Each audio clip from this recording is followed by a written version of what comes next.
Et là, Liverpool apprend ça. Benitez apprend ça, que je dois faire des essais, des tests médicaux sur tapis et montrer à l'entraînement que je vais bien. Benitez, il apprend, il dit hey, Anthony, tu reviens à Liverpool. Tu signes pas là-bas. Soit tu signes ou soit tu reviens. Tu fais pas d'essais.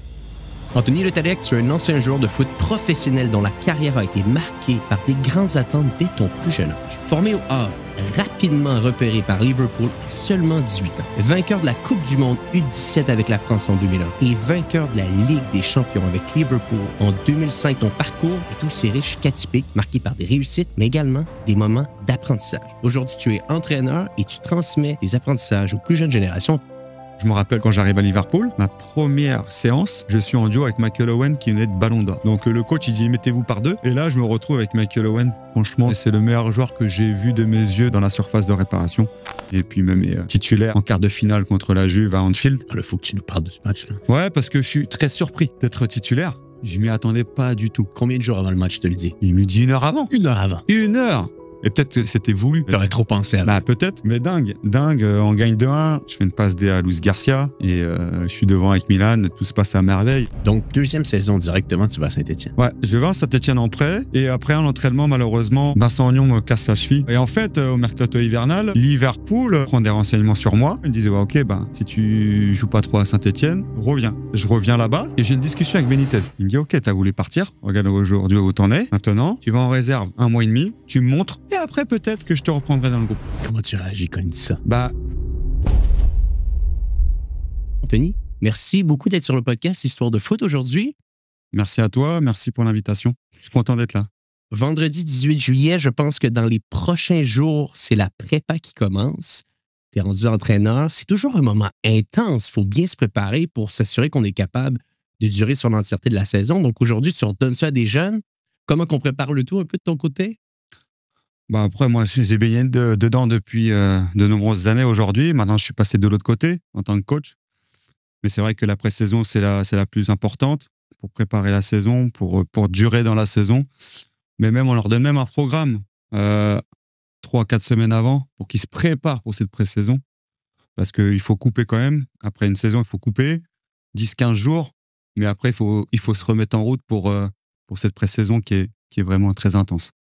Est-ce que ça existe des vacances pour des joueurs de foot? Parce que là, il y a la Coupe du monde des clubs qui vient de se terminer. Si on regarde les 10, disons, meilleures équipes au monde qui se sont rendues très, très loin, ils ont quelques semaines de congé.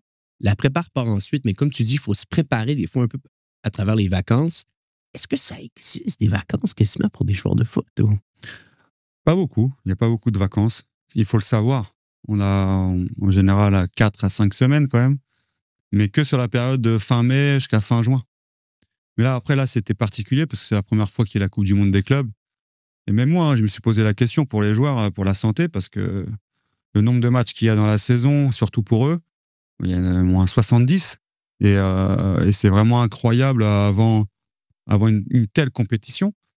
Mais voilà, c'est le foot d'aujourd'hui, c'est le football moderne. Et de plus en plus, les joueurs sont des machines. Mais il faut faire quand même attention. Ouais, parce que là, par la suite, il y a la saison qui enchaîne. Et l'année prochaine, il y a la Coupe du monde. Et des fois, je me pose la question et je fais des parallèles. Je pense que j'en parlais sur le podcast récemment.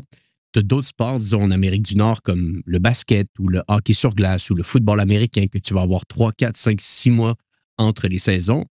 Au foot, des fois, c'est 3, 4 semaines. Ouais. Et là, tu dis que ça n'arrête jamais. Mais c'est très peu. C'est très peu. Après, on se prépare à tout ça quand même.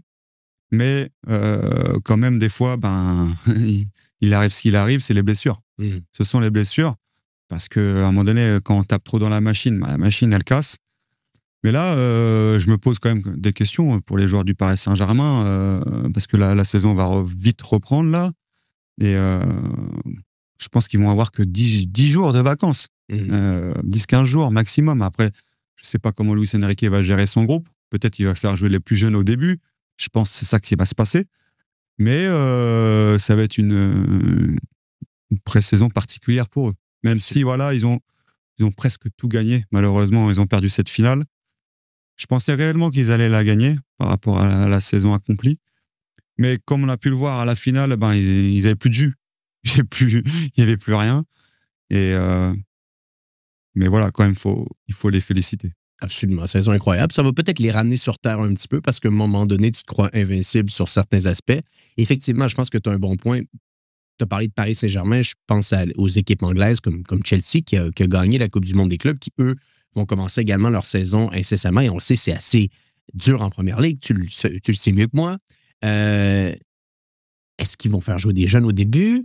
Parce que là, même eux, les premiers matchs de saison, si tu les perds, des fois, ça peut devenir un handicap impressionnant pour le reste du championnat. J'aurais tendance à croire qu'il y a peut-être un petit peu plus de marge de manœuvre en France si Luis Enrique veut le faire. Ce ne sera pas facile pour les coachs de gérer tout ça, là. Non, c'est pas facile du tout, et surtout en première ligue. Parce que Chelsea n'est pas favori pour gagner le championnat, et s'ils perdent sur les premiers matchs, ça peut être très dur pour atteindre ce top 5. Mais c'est vrai qu'il y a un peu plus de manœuvre en France parce que le Paris Saint-Germain est au-dessus de tout, mais en première ligue, un peu compliqué. S'ils perdent les premiers matchs, ça va être dur.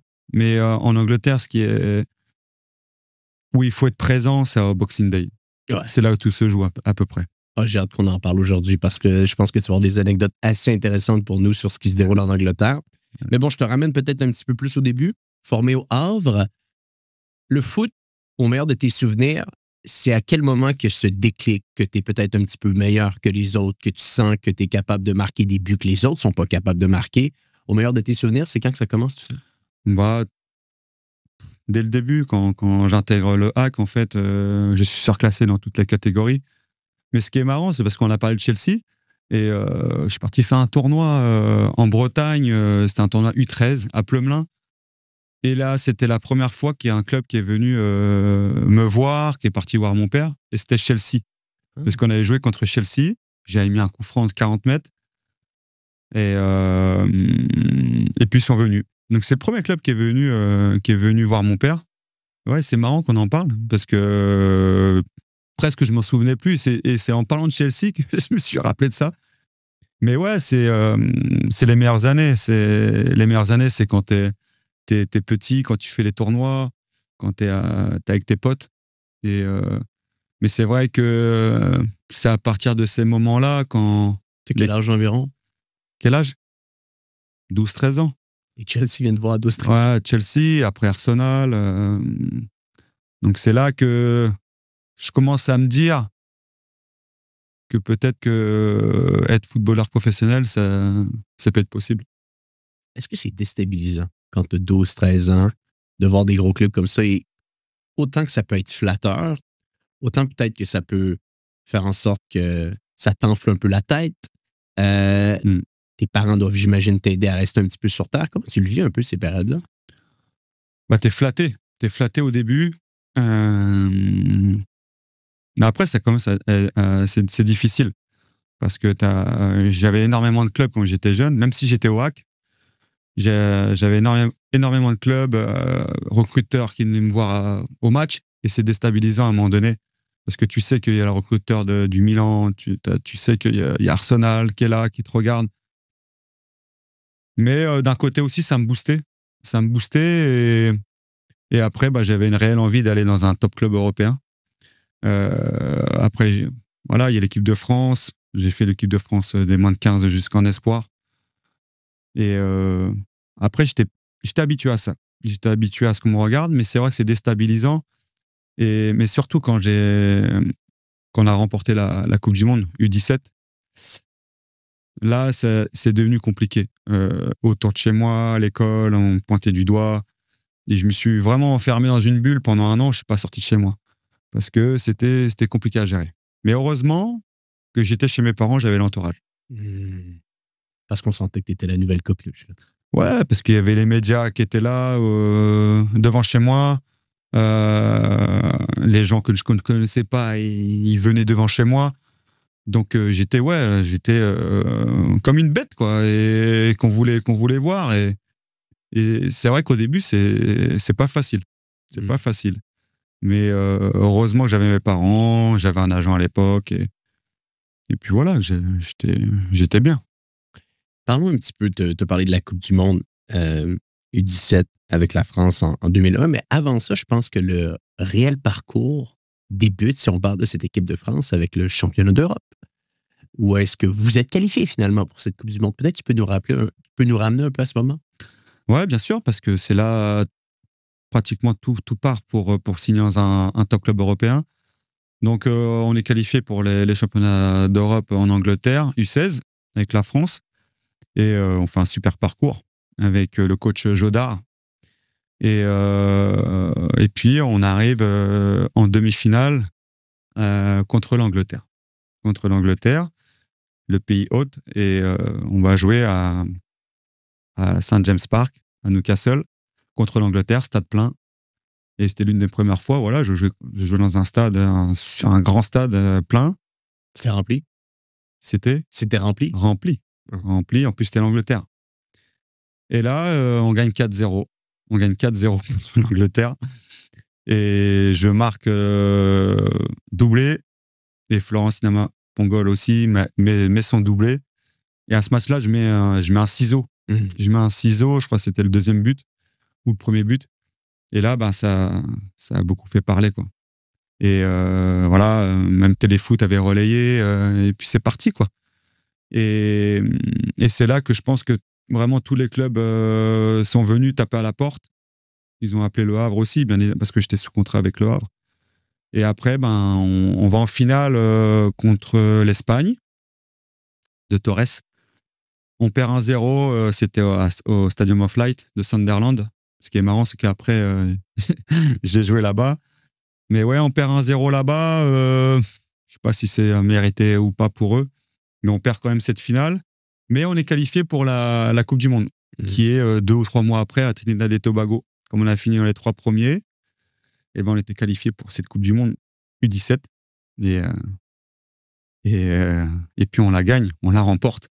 On la remporte et on est la seule génération aujourd'hui à avoir remporté cette Coupe du Monde U17. Et je pense qu'il faut qu'on parle de ce 3 mois entre le championnat d'Europe et la Coupe du Monde, parce que autant que la Coupe du Monde te mit face à l'entièreté du monde foot en Europe, j'ai l'impression que le championnat d'Europe, avant, a été la bougie d'allumage, parce que beaucoup de choses se sont déroulées dans ces 3 mois suivants. On parlait juste avant le podcast. Il y a Arsène Wenger qui appelle chez toi.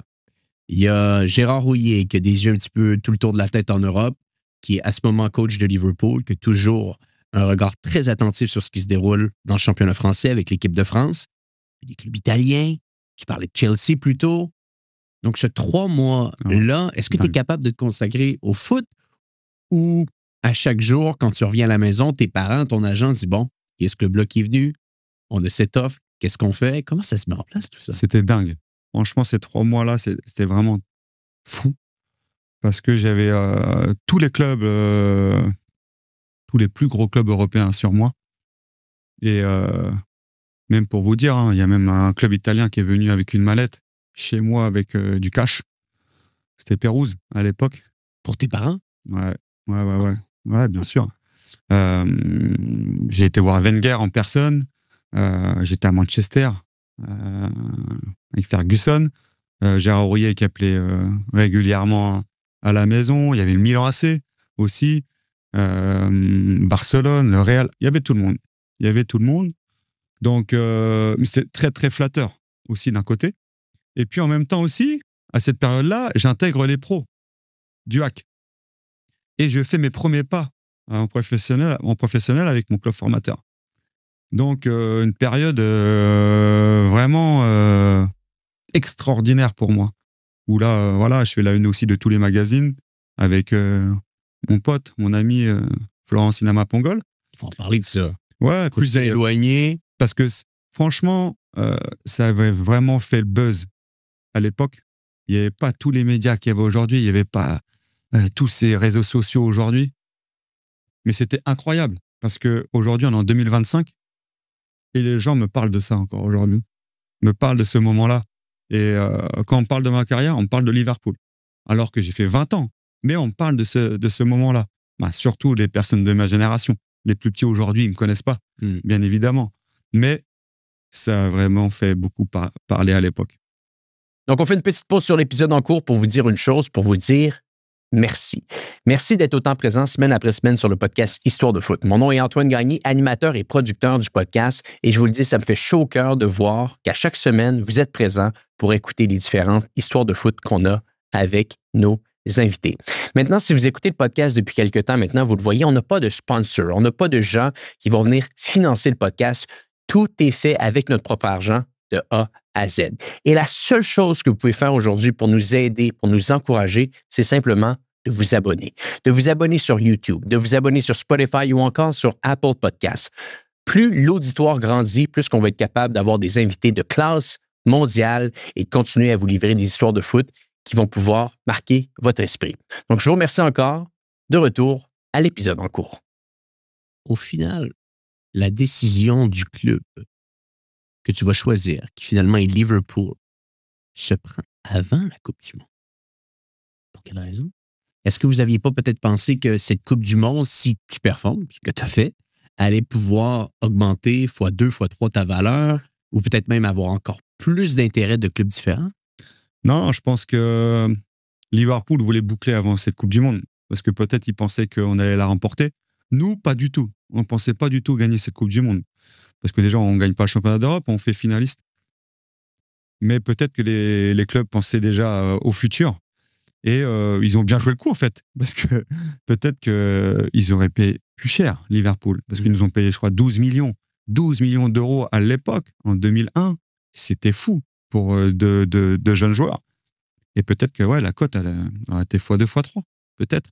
Et même nos salaires, ils auraient pu augmenter x10. Mais j'ai aucun regret aujourd'hui. Et pourquoi Gérard Houllier? Comment il a été capable de vous séduire? Parce que bon, je suis sûr et certain que si Liverpool appelle, je peux comprendre pourquoi on veut aller à Liverpool, mais tu me parles également du Real, tu me parles de Barcelone. C'est tous des bons clubs. Oui. Qu'est-ce qui fait en sorte qu'on penche vers Liverpool? Il y a plusieurs paramètres. Alors, Gérard Houllier, déjà français, donc une longueur d'avance, même s'il y avait Wenger. Mais Gérard Houllier, il avait un truc en plus, paix à son âme aujourd'hui, parce qu'il n'est plus parmi nous aujourd'hui.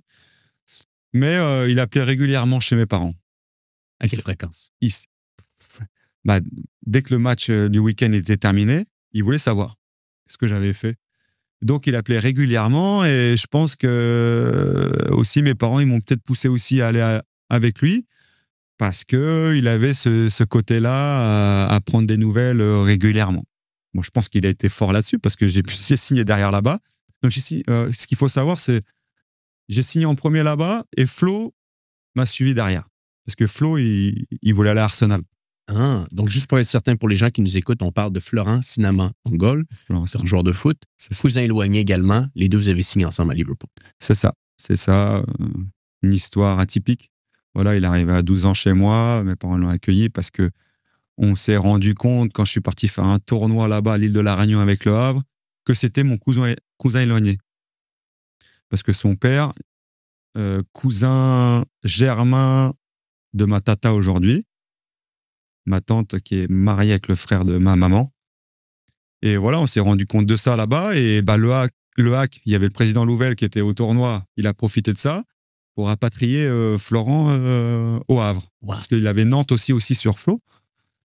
Et il a profité de ça, le président Louvel, pour le rapatrier au Havre et dès la première année de le faire venir chez moi. Parce qu'il ne pouvait pas intégrer le centre. Il était trop jeune. Et après, on a fait toutes les classes ensemble au HAC. Équipe de France ensemble, et puis on signe à Liverpool ensemble. Donc, donc on s'appelle pas tous les jours aujourd'hui, mais quand on se voit, c'est particulier, c'est fort. J'imagine. Et Gérard Houllier, il appelle pour avoir des nouvelles de toi. Est-ce qu'il appelle également pour avoir des nouvelles de Florent? Est-ce que c'est...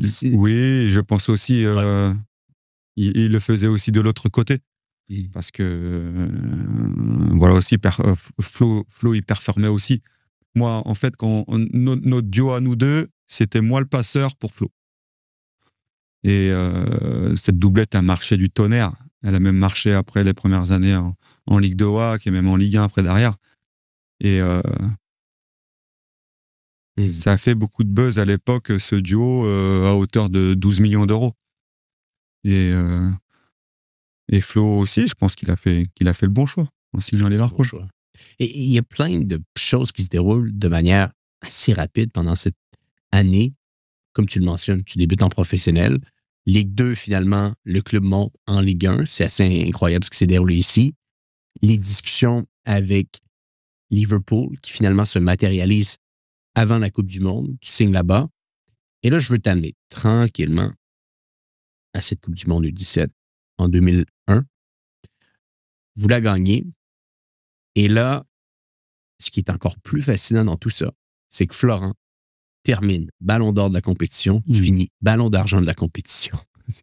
On dirait que c'était quasiment écrit, là. Ouais. Le duo infernal. Donc voilà, Flo performe à travers ses buts. Moi, je performe à travers mes passes pour lui. Meilleur passeur de la compétition, lui, meilleur buteur, meilleur joueur. C'est ça. Mais malheureusement, ça a fait parler que de nous deux. Et c'était une équipe, un collectif avant tout. Mais c'est vrai que les médias, ils ont mis beaucoup de lumière sur nous deux, alors qu'il y avait un super collectif. Qui joue avec vous dans les U17? Alors, il y a Jacques Fati, capitaine derrière, avec Jérémy Berthaud, Colombo, au milieu de terrain, Emers Faé, qui est un sélectionneur de la Côte d'Ivoire aujourd'hui, avec Hassen Niebda au milieu de terrain, donc c'était un duo incroyable. Il y avait Mourad Megni aussi, numéro 10, avec une technique pure de dingue à la Zizou. Et après, sur les côtés, on avait Samuel Pietre, Luigi Glambard, qui allait très très vite, avec Jacques Mo. Et puis devant, avec Flo, je jouais devant avec Flo. Il y avait Shoki Bensada, qui était aussi avec nous, et Sébastien Grax. Donc, un super collectif. Après, c'est vrai que peut-être que pas beaucoup ont fait une très, très grande carrière, mais beaucoup de joueurs ont fait carrière déjà. C'est déjà bien. Mais voilà, aujourd'hui, on est la seule génération à avoir gagné cette compétition, la génération 84. Donc, c'est gravé. Incroyable. C'est quoi arriver à Anfield? C'est quoi arriver au centre d'entraînement, voir toute l'histoire de ce club qui, à ce jour, est le club le plus titré, ex aequo, en termes de championnat anglais, de l'histoire du pays? J'imagine que ça sent l'histoire. Ouais. Une réelle histoire. Et c'est pourquoi aussi je veux aller là-bas, parce que ils venaient de gagner 4 ou 5 titres dans la saison. Ils gagnent la Coupe de l'UEFA. Et Michael Owen est Ballon d'Or. Et puis régulièrement aussi, il m'invite à Liverpool pour assister au match. Il y avait ça aussi au plus. Gérard Aurier, il était fort aussi là-dessus, parce qu'il nous a... Moi, il m'invitait là-bas avec Flo. Et puis on rencontrait les joueurs aussi. Je me rappelle, j'avais rencontré Nicolas Anelka qui jouait à Liverpool, qui était l'une de mes idoles quand j'étais petit. J'adorais ce joueur, cet attaquant. Et même, il nous invitait pour manger chez lui, à la maison. Donc, tout ça faisait que, voilà, je voulais aller là-bas et je voulais jouer avec ces joueurs-là. Malheureusement, Nico derrière ne prolonge pas à Liverpool. C'est un petit regret parce que j'aurais bien voulu évoluer avec lui, même m'entraîner avec lui. Mais bon, c'est comme ça, il a fait le choix de partir ailleurs. Mais voilà, moi, je me rappelle quand j'arrive à Liverpool, ma première séance, je suis en duo avec Michael Owen qui venait de Ballon d'Or. Donc le coach, il dit, mettez-vous par deux. Et là, je me retrouve avec Michael Owen en duo, on va faire les jonglages, je sais plus c'est quoi. Et Michael Owen, pour les gens qui nous écoutent aujourd'hui, en 2001, 2002, 2003, c'est un des meilleurs joueurs. Ben, il gagne littéralement le Ballon d'Or, mais un des meilleurs attaquants. C'est absolument incroyable son niveau technique, marquer des buts, positionnement, ce qu'il est capable de faire dans la surface. Il était injouable. Ouais, franchement, c'est le meilleur joueur que j'ai vu de mes yeux dans la surface de réparation. Il sentait le but dans n'importe quelle position, il pouvait marquer. Il était vraiment clinique devant le but. Après, dans le jeu, c'était pas trop son style de venir décrocher, mais dans la surface, dès qu'il recevait le ballon, on pouvait dire que c'était but, comme Trezeguet chez nous en France. Une anecdote que tu as avec lui, que ce soit en entraînement, dans un match, quelque chose qu'il a pu te dire, quelque chose qui t'a marqué, est-ce qu'il y a un moment spécifique? Bah en fait, moi, ce qui m'a marqué chez lui, c'est son humilité, en fait. International anglais, ballon d'or. Et le gars, jamais il allait te crier dessus pour un ballon qui n'était pas donné. Et je trouvais ça vraiment incroyable de sa part. Parce qu'il avait une telle aura en Angleterre. On le voyait partout, à la pub, sur les panneaux. Le mec, il est ballon d'or. Il est courtisé par le grand Real Madrid. Et très humble. Et une humilité incroyable. Et puis j'adorais le servir. J'adorais le servir aussi pour ça. C'était mon job. Mais voilà, très clinique devant le but et très fort au billard aussi. Ah ouais? C'était le meilleur. Ah, c'était plus fort au billard. Et bon, il y a Michael Owen, mais il y a un jeune Steven Gerrard également. Gerrard, c'est un 1980, donc il doit être début vingtaine, un peu dans ces années-là, un tout petit peu plus vieux que toi. Et il y avait Mohamed Sissoko qui était assis exactement où est-ce que tu es assis aujourd'hui, qui, il y a quelques semaines de ça, nous disait, quand je suis arrivé à Liverpool, je me suis aperçu que les séances d'entraînement avaient davantage une dynamique de match. Ouais. Bah, nous, Français, dès qu'on arrive en Angleterre, on est très, très surpris par l'intensité qu'ils mettent à l'entraînement. C'est comme en match. En France, on n'est pas habitué à ça. Enfin, on n'était pas habitué à ça. On y arrive aujourd'hui à mettre ces intensités, mais nous, à l'époque, c'était pas comme ça. Donc, très surpris quand on arrive en Angleterre parce que ça va 10 000 à l'heure. Et voilà, je découvre Steven Gerrard. Enfin, je découvre sur le terrain parce que je le connaissais avant. Et c'est le meilleur joueur avec qui j'ai joué aujourd'hui. Qu'est-ce qui fait en sorte qu'il est si fort? Parce que d'un point de vue de téléspectateur, tu as l'impression que c'est un joueur intensif, qualité de passe assez exceptionnelle, leader, il est capable d'amener tous les gens derrière lui et de faire des choses exceptionnelles. On en parlera dans quelques minutes. Quelle autre chose que peut-être on n'arrive pas à voir peut impressionner quelqu'un de l'interne? Mais déjà, il marque des buts aussi, en plus, par rapport à son poste. Il avait tout, même qualité de jeu de tête. Il allait vite. Il est capable de dribbler, il est capable d'aller sur le côté gauche et éliminer 2-3 joueurs et centrer. Il est capable de marquer de 30 mètres. Il est capable de te faire une passe de 60-70 mètres dans les pieds ou même un peu dans la course. Capable de tout faire. Et moi, ce qui m'impressionnait avec lui, c'est que tous les jours, c'est lui qui m'a inculqué un peu tout ça, tous les jours aux entraînements, il voulait gagner. Et tous les jours, il était à 110%. Et je pense que c'est ça qui a fait que voilà, c'est devenu Steven Gerrard, Stevie G, l'un des plus grands joueurs anglais de l'histoire. Ça peut être formateur, mais j'imagine que ça peut être intimidant aussi d'être avec tous ces joueurs-là qui, définitivement, deviennent les meilleurs joueurs au monde, respectivement à leur poste. Comment tu le vis? Est-ce que tu sens que tu es à l'endroit où est-ce que tu mérites d'être? Est-ce que des fois, même, tu as un peu un sentiment de l'imposteur, sachant que tu es tout jeune, tu arrives dans un club avec des super vedettes? Ça ne doit pas être facile. En plus que, bon, bien entendu, Florin est là, Gérard Rouillet est là, mais le français, c'est pas la langue de base. C'est pas du tout la langue de base, mais il y avait beaucoup de Français quand même dans cette équipe et il y a beaucoup de joueurs qui parlaient français. Mais c'est vrai qu'au début, tu te sens un peu intrus. Tu te dis, mais qu'est-ce que je fais là avec tous ces grands joueurs? Mais d'un autre côté, tu es jeune et tu es insouciant. Tu n'es pas conscient des choses. C'est après coup. Tu te dis, ah ouais, quand même, j'étais là. J'étais avec tous ces joueurs-là, je me suis entraîné avec eux, j'ai joué avec eux. Mais quand tu es jeune joueur, tu ne te rends pas compte des choses. Moi, je suis arrivé à 18, 19 ans là-bas. Tu te rends pas compte. Tu te rends pas compte. Et je sais que là-bas, on me caractérisait comme ça, c'est que je montrais que j'étais pas impressionné par tout ça. Et parce qu'aussi, j'étais jeune. J'étais jeune, insouciant. Et après, j'étais aussi sûr de mes qualités. Mais ouais, c'était un mélange de tout ça, en fait. Et c'est après coup, voilà, je me dis aujourd'hui, je suis fier, quoi, parce que j'étais dans ce grand club, j'ai gagné des titres et j'ai joué avec des grands joueurs. Et aujourd'hui, je suis forgé par pas mal de choses par rapport à ce passage là-bas, en Angleterre. Et la première année, ça se déroule très bien. Magnifique. Magnifique avec Gérard Rouillet, qui m'adorait. Et voilà, à l'époque, c'était 16. 16 sur la feuille de match. Et j'étais tout le temps dans les 16. Alors qu'il y avait une trentaine de joueurs, tous internationaux. Et j'étais tout le temps dans les 16, le petit jeune à être dans le groupe et puis à jouer titulaire aussi.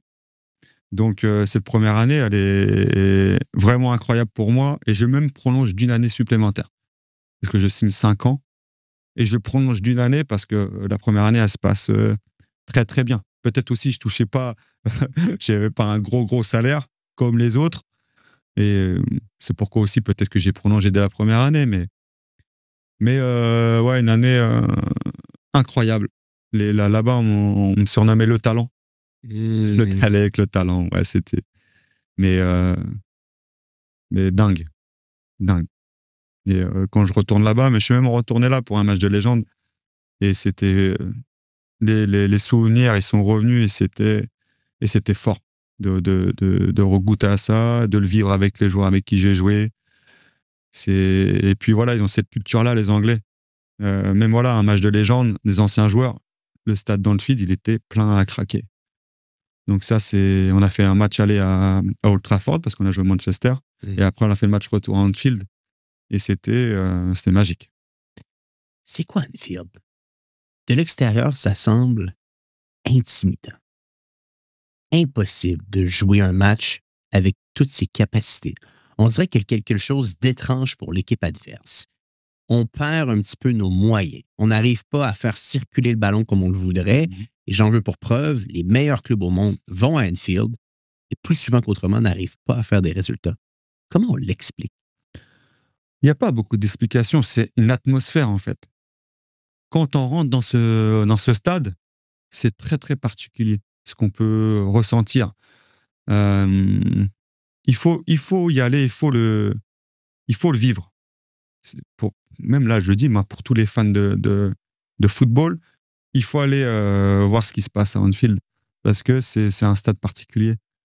Même si voilà, il n'y a pas de supporters qui tapent dans les tambours tout le match, mais il y a quelque chose qui se passe. Et c'est le 12e homme. Je me rappelle de mon premier match de championnat contre Chelsea. Je m'assois sur le banc et il y a la fameuse chanson. Il y a les gens qui se lèvent. Et là, je me dis, mais qu'est-ce que c'est que ce truc? J'avais les frissons sur le banc. Je dis, ouais, c'est incroyable. Qu'est-ce qui se passe ici? Et après, tu te mets dans le truc. Mais jouer à Anfield, c'est quelque chose. Et souvent, les matchs sont gagnés comme ça, grâce au public. Là, ces dernières années, j'ai vu qu'une équipe être au-dessus, c'est Paris Saint-Germain cette année. Ce qu'ils ont fait à Anfield, j'ai trouvé ça incroyable. Ils ont éteint Liverpool, mais voilà, c'est qu'un match. Mais sinon, Anfield, c'est magique. On le voit pour les équipes adverses, c'est complexe, mais pour l'équipe locale, ça doit donner une énergie exceptionnelle. Les spectateurs sont debout tout le match, continuellement derrière leur équipe. C'est une religion, littéralement, Liverpool. Ouais, c'est dans la culture. C'est une religion, le football, pour les Anglais. Ils ont même le tatouage du club sur eux, de génération en génération. Et voilà, il y a même des grands-mères qui sont là au stade et qui se lèvent, même pour un tacle, un retour défensif. Et ils sont à fond derrière leur club. Et ça, t'as envie de tout donner, en fait, quand t'es là-bas. Le joueur est roi. Et je trouve que tu as fait une belle publication sur Instagram récemment parce que tu as porté le numéro 20 à Liverpool. Malheureusement, on enregistre le podcast le 18 juillet 2025 et à peu près peut-être 7 à 10 jours de ça, il y a eu la mort tragique de Diego Jota qui porte également le numéro 20 à Liverpool. Et je trouve que la réaction du monde du foot partout dans le monde, mais également du club de Liverpool, comment rapidement ils ont été capables d'agir.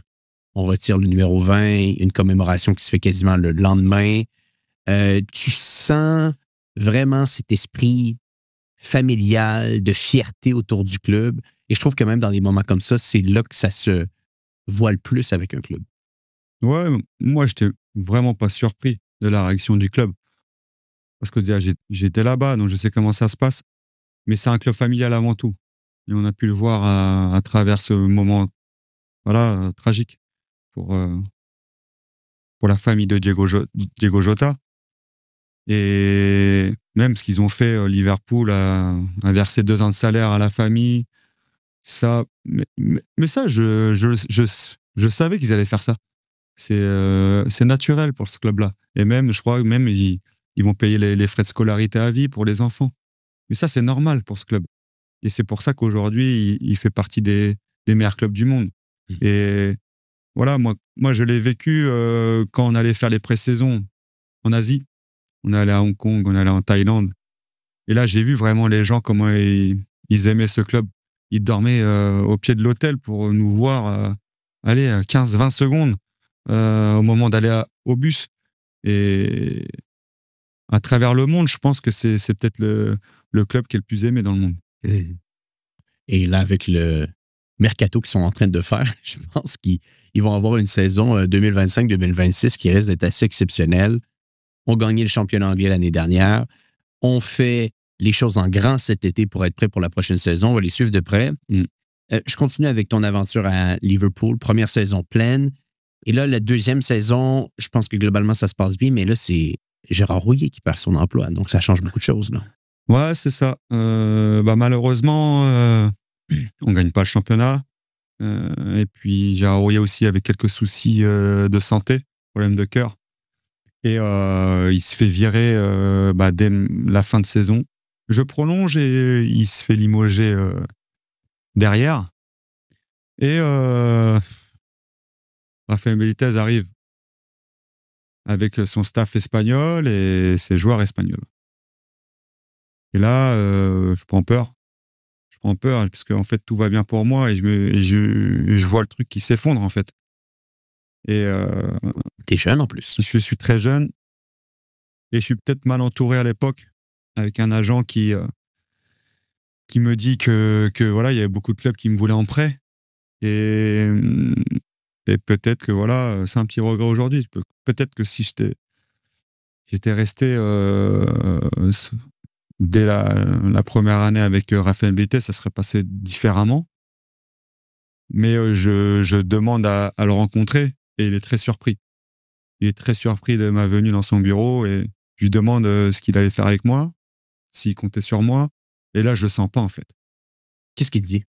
Il me dit, écoute, je peux pas te promettre que tu vas jouer 10, 15, 20 matchs. Je peux rien te promettre. Il y a des grands joueurs ici. Et voilà, ça se clôture comme ça. Et moi, je dis, ok, il me connaît pas trop. Il compte pas sur moi. Et là, je lui dis, bah ok, bah je préfère partir en prêt. Dans cette rencontre ou après tu lui dis ça? À la fin. Parce que je le sens pas. Je le sens pas. Vous parlez en quelle langue dans l'appel? En anglais? En anglais. Même si peut-être qu'il maîtrisait pas trop l'anglais quand il est arrivé. Mais il parlait anglais. Et je sens pas le truc. Et moi qui est un affectif, je me braque un petit peu et je lui dis, et je savais que j'avais des clubs sur moi, notamment Saint-Etienne. Et là, je lui dis, bah ok, bah je préfère partir en prêt. Il me dit, t'es sûr? Je fais ouais. Il dit, ok, bah tu viens pas avec nous en tournée aux États-Unis. Donc, je décide de partir en prêt, comme ça. Et aujourd'hui, ben, c'est un regret, même si je lui en veux, parce que j'étais très très jeune et peut-être, mais aussi, peut-être il n'avait pas le temps pour moi. Mais je lui en veux un petit peu parce que il aurait pu, parce qu'il me le dit après. En fait, quand je reviens au club, qu'il comptait sur moi. Mais là, à ce moment-là, il me dit pas. Il me le dit pas. Et je lui en veux par rapport à ça. Donc, deuxième saison directement, tu vas à Saint-Étienne.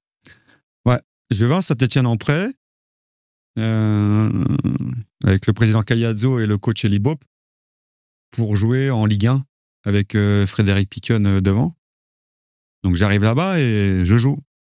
Je joue, ça se passe bien. Mon premier match à Geoffroy Guichard, je marque contre Strasbourg. Et après un entraînement, malheureusement, Vincent Agnon me casse la cheville sur des duels. Donc j'en ai pour 2 mois et demi. Je suis dans le plâtre. À l'époque, on était dans le plâtre. Et je reviens de blessure. Et Libop me calcule plus parce qu'il avait changé les choses par rapport à mon absence. Et je vois pendant 4, 5, 6 matchs sur le banc, je rentre pas, je rentre 1 minute. Ça se passe pas très bien quand je reviens. Et peut-être impatient aussi. Hein. Et en fait, au mercato hivernal, Liverpool prend des renseignements sur moi parce que il y a des blessés. Djibril Cissé se casse la jambe. Flo Sinama se fait des croisés. Je crois qu'il y en a un autre, Neil Mellor, il a un problème de genou.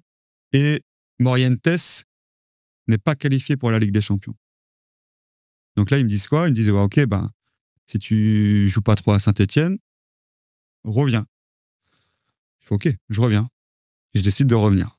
C'est la 2004-2005, cette saison? Oui. En janvier. Je reviens là-bas et j'ai une discussion avec Benitez. Il me dit, ok, t'as voulu partir. Regarde aujourd'hui où t'en es. Maintenant, tu vas en réserve. Tu vas en réserve 1 mois, 1 mois et demi. Tu me montres. Et après, peut-être que je te reprendrai dans le groupe. Comment tu réagis quand il dit ça? Bah, surpris, parce que je ne m'attendais pas à ça. Je m'attendais quand même à intégrer le groupe. Il dit non, tu vas en réserve. J'ai dit ok, il n'y a pas de souci, vous allez voir. Je dis ok, il n'y a pas de souci, vous allez voir. Je vais en réserve et tous les week-ends, je marque. Et en plus, en réserve, c'est que des réserves pro. Donc, tu joues Manchester, United, tu joues City, tu joues Bolton. Donc, que des clubs pro. C'est ça qui est bien en Angleterre. Même si le niveau n'est pas dingue, mais c'est quand même... il y a des bons joueurs en face. Et je marque tous les week-ends. Tous les week-ends. Et là, il me reprend dans le groupe. Donc, il me reprend les 8e de finale de Ligue des Champions à Leverkusen. Donc, j'intègre là et puis je reste. Je reste après tout le long et puis même titulaire en quart de finale contre la Juve à Anfield. Il faut que tu nous parles de ce match-là. Ouais, parce que je suis très surpris d'être titulaire. Je m'y attendais pas du tout. Combien de jours avant le match, je te le dis? Il me dit 1 heure avant. 1 heure avant. 1 heure. 1 heure. Rien préparé. Donc, 2 mois, tu étais en réserve. Ouais. Et là, 2 mois plus tard, tu joues un quart de finale de Ligue des Champions. 1 mois peut-être. Comment il te l'explique? Alors, en fait, je suis dans le groupe. Et le matin, on arrive au centre d'entraînement. Et puis après, on allait à l'hôtel. Parce qu'on jouait le soir en Ligue des Champions. Donc, le matin, on arrive au centre d'entraînement. Après, on mange ensemble. Après, on partait à l'hôtel. On part à l'hôtel. Et là, je vois que je suis en chambre avec Milan Barros. Je dis, mais pourquoi je suis en chambre avec lui? En fait, je suis jamais avec lui. Mais je tilte pas. Je dis, ok, bizarre, pourquoi il fait ça aujourd'hui? Il avait plein de petits trucs comme ça, Benitez. C'est lui qui décidait les binômes de chambre. Ok, je suis avec Milan, ok. Donc, je suis à l'hôtel, on va au stade. Et j'arrive dans le vestiaire. Et là, il donne le 11. Et moi, je baisse la tête, j'écoute tout ça. Tac, tac, tac. Il donne les noms et on est l'arrivée. Anthony, Milan. Et moi, je lève la tête, je suis très surpris. Et je regarde Steven, et là, il me dit, lui, il savait en fait, parce qu'il lui avait dit. Il m'a dit, you're ready. Et je me rappellerai toujours. Je dis, ok, c'est parti. Et je me prépare vite comme ça, et puis c'est parti, quoi. Et puis je fais peut-être le meilleur match de ma vie. Et même pas en le préparant. Et c'est peut-être mieux. Parce que. Et peut-être que c'était voulu. Parce que peut-être. T'aurais trop pensé à. Bah, peut-être. Bah, c'est certain que c'était ça. Peut-être. Mais dingue. On gagne 2-1. Je crois que je joue 75 minutes. Et je fais un match de folie. Je fais une passe D à Luis Garcia. Et je suis devant avec Milan. Tout se passe à merveille. Et même aujourd'hui, Lilian Thuram, contre qui je jouais, se rappelle de ce match. Ouais. Parce qu'on a des amis en commun et ils parlent de ce match. Et voilà, il y avait une équipe incroyable en face. Il y avait Buffon dans les buts. Thuram et Cannavaro Ballon d'Or. Et Zambrotta aussi derrière.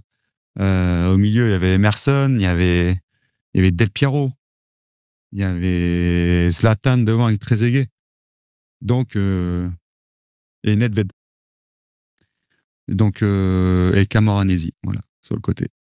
Et puis voilà, c'est le meilleur match de ma carrière. Parce que c'est aussi un quart de finale de Ligue des Champions, à Anfield Road. Et puis en plus, je fais marquer. Et en plus, derrière, on gagne cette Ligue des Champions. Et donc voilà, je fais toute cette campagne. Au retour là-bas, on fait 0-0, je rentre un quart d'heure ou 10 minutes. Après, en demi-finale, on joue Chelsea, donc je suis dans le groupe. Et là, c'est là où je lui en veux aussi, même si il m'a fait évoluer mon plus beau match, mon plus grand match, Rafael Benitez. C'est qu'à la finale, voilà, j'étais en fire. Je me rappellerai toute ma vie parce que le championnat se termine. Et après, on a 2 semaines pour préparer cette finale de Ligue des Champions. Et pendant ces 2 semaines, franchement, j'ai tout donné et j'étais bon et je pensais réellement être dans ce groupe pour cette finale. Et et c'est Jimmy Traoré qui me l'apprend en fait. Parce que le dernier entraînement, Benitez, il donne pas le groupe. Il donne pas le groupe oralement, il l'affiche au tableau. Mais moi, j'attendais, il donne pas. Je pars. Et comme Jimmy, il avait fait des soins, massage, tout ça, il est resté au vestiaire. Et il m'appelle 1 heure après que je sois chez moi. Et il me dit, t'as vu le groupe? Je fais non. Et c'est lui qui me l'apprend en fait, que je suis pas dans les 18. Et il prend un joueur espagnol qui est... Voilà quoi, qui est... Je peux le dire aujourd'hui, voilà, qui est en dessous de moi. Et c'est pour ça que je lui en veux à Rafa. Et aussi, ben, il y a Harry Kewell, qui était une grande star australienne, qui est revenu pour cette finale de blessure. Et c'est aussi à cause de ça aussi que j'ai été évincé. C'est parce que Harry a voulu absolument jouer cette finale, ce que je comprends, mais il joue que 20 minutes. Il le met titulaire, il joue 20 minutes, il sort. Et moi, je suis dans la tribune. Mais bon, c'est comme ça, c'est le foot, mais ça fait partie où j'étais le plus triste dans le foot. De ne pas être dans le groupe pour la finale. Moment difficile. Comment tu arrives tout de même à vivre ce match-là dans les tribunes? Parce que pour n'importe quelle personne qui aime moindrement le foot, ça doit faire partie de votre top 3, top 5 des plus grands matchs que vous avez vus de votre vie. Tu dois approcher le match avec une tristesse, une frustration, mais en même temps, tu es quelqu'un d'équipe. Tu veux que ton équipe gagne, t'aimes Liverpool, on t'entend depuis tout à l'heure, comment tu parles en bien de ce club. Donc, ça doit être un sentiment partagé, un peu bizarre, tout ça. Bah, très particulier pour moi, parce que je suis très triste dans la tribune. Mais en même temps, je veux que mon équipe, elle gagne. On a préparé ça depuis un moment. Et voir comment ça se passe dès le début de match. Comment tu le vis? Bah, je dis, mais qu'est-ce qui se passe en fait? On prend un but, 1-0, 2-0, 3-0 à la mi-temps. Je me dis, on va en prendre 6-7 aujourd'hui. C'est parce qu'ils étaient vraiment... Ah, ils étaient dingues. Ah, Milan, ils avaient une équipe de dingue devant. Ils avaient Shevchenko et Crespo. Kaka, et Kaka au milieu. Il passe décisif. C'était... Avec Gattuso, Maldini, la grande équipe du Milan AC. Oui. Il y avait Vika Jorasso sur le banc. Je me rappelle, je l'ai vu derrière. Et avec Dida dans les buts. Mais là, on se dit quoi? En premier mi-temps, on se dit, on va prendre une valise. Une valise, parce qu'ils étaient au-dessus, techniquement. Toi, t'es dans les tribunes, dans la tribune. Qui était avec toi? Bah, tous ceux qui n'étaient pas dans le groupe et les familles. Donc voilà. Et puis après, on a des retours de ce qui s'est passé dans le vestiaire. C'est Steven Gerrard a pris la parole et c'est grâce à lui qu'il il a emmené tout le groupe. Il a dit il faut y croire, on va en mettre un et après ça va repartir. C'est ça qui s'est déroulé? Ouais. Il a pris la parole. C'est Gerrard qui parle à tout le monde. Ouais. Et il a dit là on y va et voilà, il faut y croire. Et aujourd'hui, c'est la plus belle finale de l'histoire de Ligue des Champions. De revenir à 3-3 et après, derrière, gagner au tir au but. Et voilà, après, moi, comme je suis quelqu'un d'équipe, je suis pas un individualiste. Moi, j'étais pas dans les stats, tout ça, quand j'étais joueur. Moi, je pensais plus à faire marquer que de marquer. Peut-être ça m'a mis des bâtons dans les roues aussi, parce que j'aimais bien faire briller mon collègue, mon coéquipier.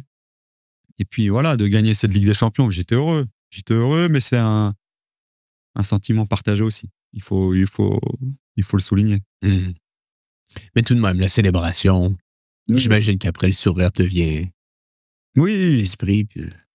oui, après, on le vit avec les joueurs, à travers les joueurs, avec mes potes, avec Djibril, avec Jimmy. Voilà, on le vit ensemble. J'étais avec Flo dans la tribune, parce qu'il avait les croisés. Il y avait Salif Diao aussi, qui n'était pas dans le groupe, qui était avec moi.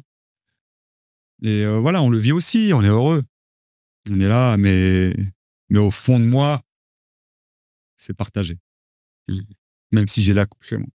Parce que, oui, je l'ai. T'as gagné une Ligue des Champions, t'as dit. J'ai gagné. Mais c'est bizarre, le sentiment. J'imagine. Bon, c'est quoi la conversation avec Benitez après ça? Parce que là, il y a du bon, il y a du moins bon, il y a de la frustration, il y a de la tristesse, il y a de l'amélioration. Ça doit être spécial, là. Très spécial. Je reviens après saison. Et là, je me dis que voilà, j'ai gagné des points quand même. On gagne la Ligue des Champions. J'étais quand même dans le groupe. Et on a une discussion. Il me dit, comme ça, il me dit bon, là, t'es là pour l'instant. Tu fais la pré-saison avec nous.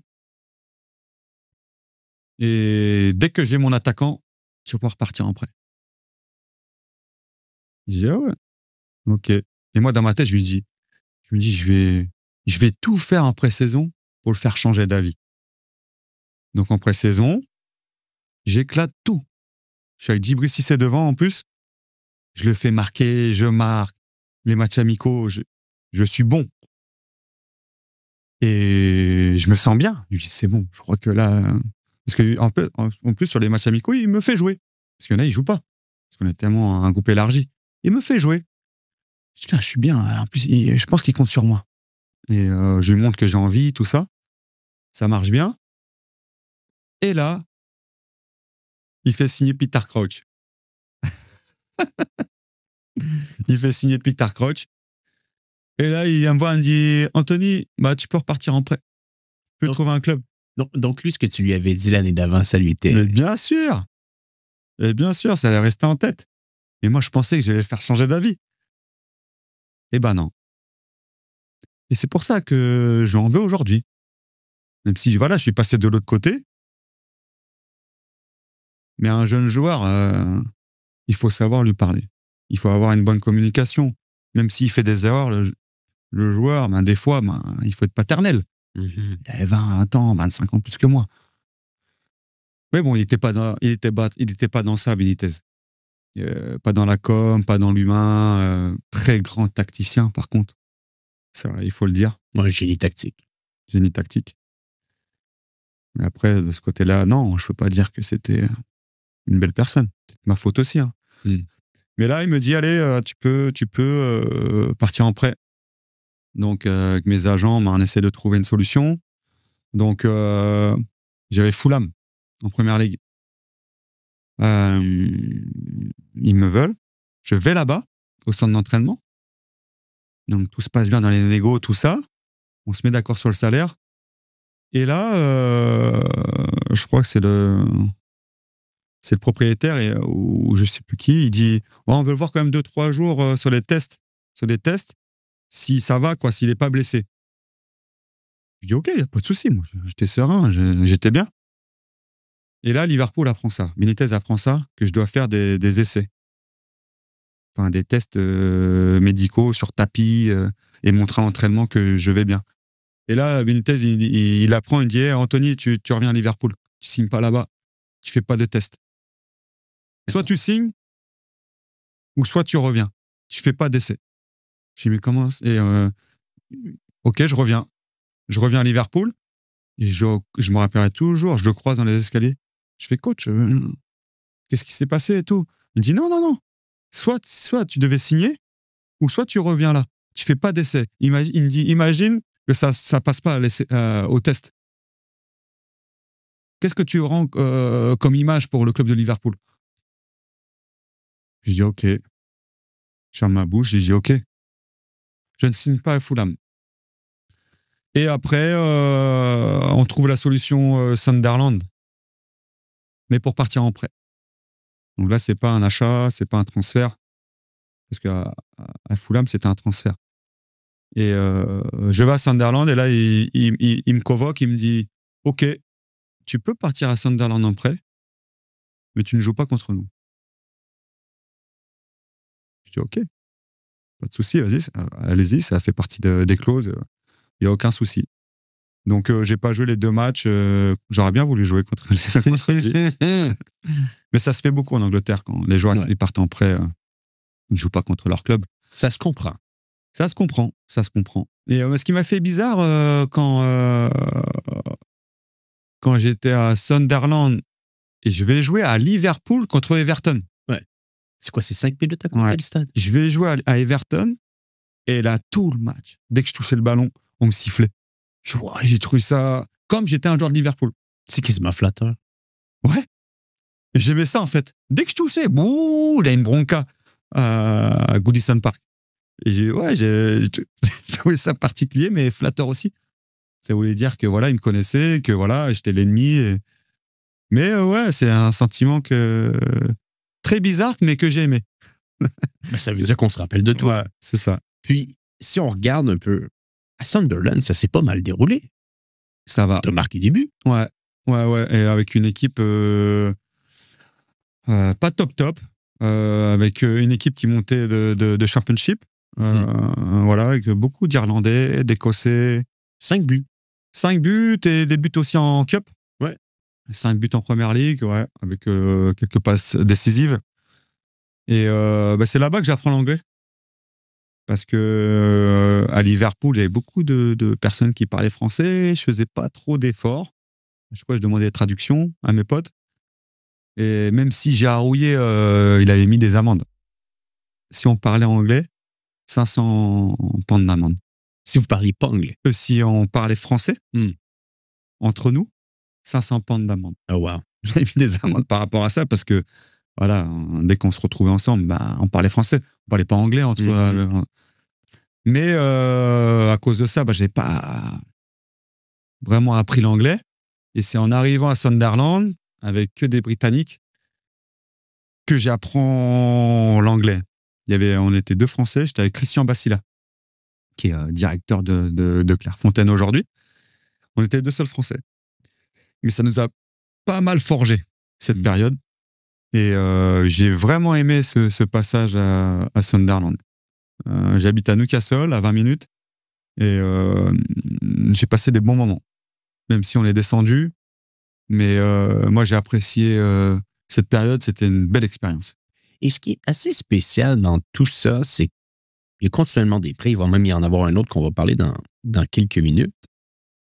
Mais à un moment donné, il n'y a pas eu une discussion peut-être avec toi, ton agent, le club de Liverpool, de juste se dire, écoute, ça ne fonctionne pas, on va faire un transfert définitif. Ultimement, c'est arrivé, mais il me semble que ces prêts constants ont duré pendant encore une autre année. Ça a été comme 3 ou 4 ans que tu es toujours en train de bouger à droite à gauche. Puis un joueur de foot, à un certain moment donné, a besoin de stabilité. C'est ça. Et avec du recul, comment tu l'expliques le fait qu'à un moment donné, on n'a pas mis point sur table et on a dit on demande un transfert? Mais en fait, il ne voulait pas. Ce que j'apprends après, c'est que. Benitez. Liverpool, pas Benitez. Les propriétaires ne voulaient pas me transférer. Donc parce que aussi les coachs, ils sont amenés aussi à bouger. Mais j'avais quand même une certaine cote. Et ce que j'apprends après, c'est qu'ils ne voulaient pas me transférer. Donc je suis amené à partir en prêt chaque année. Pour ça aussi, à Fulham, ça se fait pas parce que réellement, ils voulaient pas me transférer. Et parce que aussi les supporters m'aimaient bien.